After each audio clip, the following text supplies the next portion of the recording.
Salam semua pendengar, kita berjumpa lagi ya. Baik, pada posting kali ini izinkan saya lari topik sikit dari kebiasaan ya. Tapi jangan risau ya tuan-tuan dan puan-puan.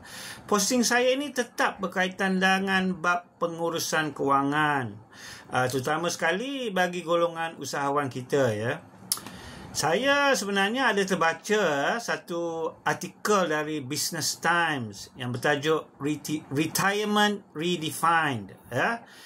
Di mana menurut artikel ini definisi baru atau erti sebenar tarikh persaraan anda tidak lagi bergantung kepada berapa umur anda ya. Sebagai contoh sekarang kebiasaan 55 atau 60 tahun lah gitu ya.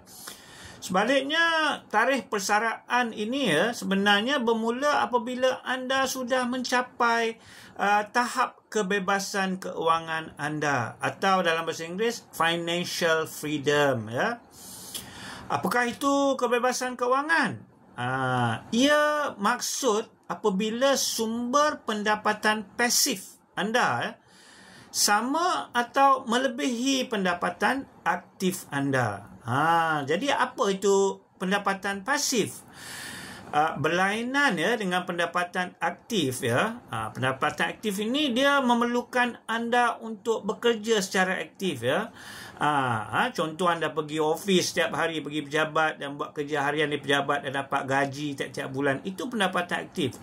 Tapi berlainan pendapatan pasif ialah pendapatan dari sumber yang tidak memerlukan anda bekerja secara aktif. Sebagai contoh, hasil dari sewa rumah, rumah-rumah sewa, atau dividen dari simpanan, atau dividen dari pelaburan saham anda dan sebagainya. Itulah definisi atau erti baru persaraan masa kini ya. Faham? Baik, berdasarkan artikel ini ya, izinkan saya di sini untuk kongsi ya, dengan anda beberapa pengajaran atau idea yang menarik yang telah saya dapat simpulkan, terutama sekali dalam konteks anda sebagai seorang usahawan. Pengajaran pertama sekali ialah seperti saya terangkan tadi, maksud atau definisi persaraan kini bukan lagi bergantung kepada umur anda. Tak payah nak tunggu sampai 60 tahun baru nak bersara. Sebaliknya, persaraan sebenar berlaku apabila anda sudah mencapai kebebasan keuangan anda. Di sini konsep yang anda harus faham ialah anda mampu bersara bila aset-aset ya, dan juga perniagaan anda termasuklah duit simpanan anda dan pelaburan anda dan sebagainya mampu menjana pendapatan yang mencukupi tanpa memerlukan anda bekerja secara aktif sepenuh masa. Bagi golongan usahawan ini bermaksud hari persaraan anda yang sebenar ialah apabila perniagaan anda mempunyai satu sistem yang kukuh dan dinamik, di mana ia mampu menjana pendapatan pasif untuk anda tanpa memerlukan penglibatan anda secara langsung, secara aktif setiap hari. Pengajaran seterusnya pula ialah pendapatan pasif ya. Pendapatan pasif merupakan teras atau faktor utama bagi mencapai persaraan masa kini dan kebebasan keuangan anda ya. Bukannya pendapatan aktif tapi pendapatan pasif. Itulah yang menentukan. Dan tarikh kebebasan keuangan ini hanya akan tercapai apabila pendapatan anda dari sumber-sumber pasif ini melebihi pendapatan aktif dari kerja harian anda. Kepada golongan usahawan, apa yang kita boleh pelajari di sini ialah selain membangunkan satu perniagaan yang kukuh dan berskala, anda juga harus sentiasa berdisiplin untuk menambah aset-aset perniagaan anda.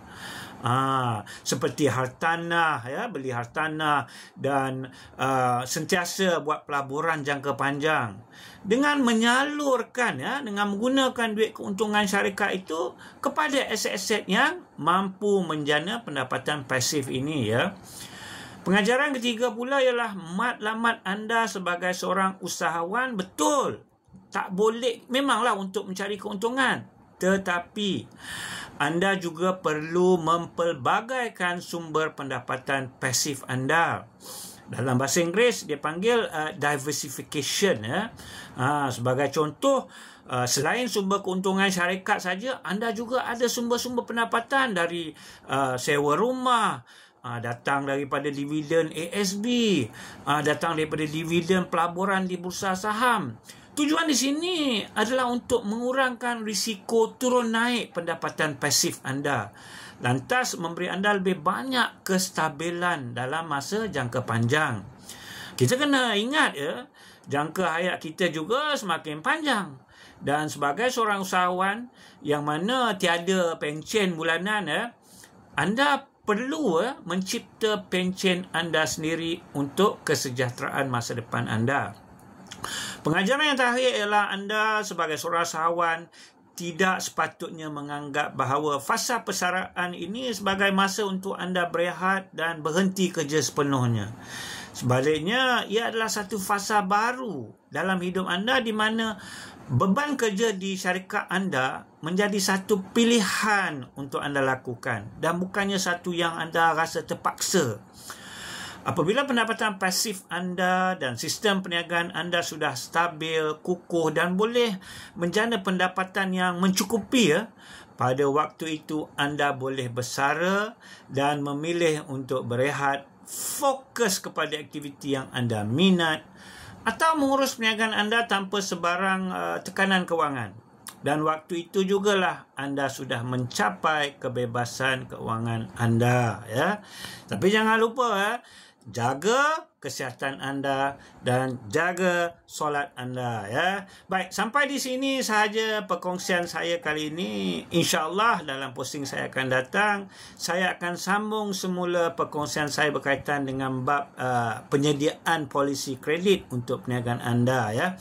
Diharap para pendengar nantikan posting saya seterusnya dan terus memberi support supaya channel saya ini dapat memberi manfaat kepada kita semua. Sekian, terima kasih. Jumpa.